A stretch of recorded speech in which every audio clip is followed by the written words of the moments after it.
Hi everyone. In today's Chaturian, we will walk through how to connect Synthflow with GoHighLevel. Integrating these two platforms helps us automate voice interactions, sync data, and make our workflows smoother. Now, let's get started.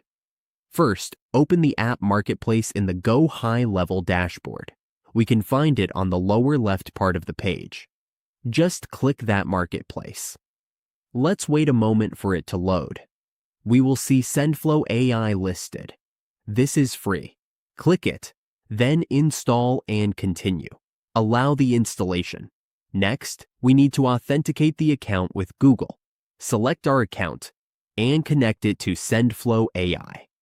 There may be a confirmation step. Just continue. It may say to wait.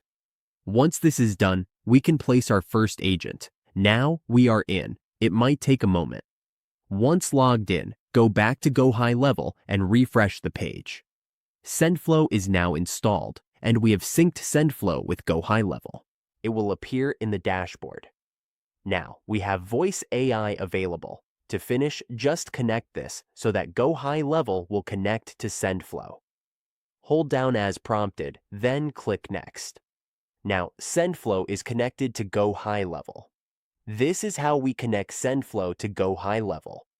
With this integration set up, we can boost automation, respond faster, and give our customers a better experience.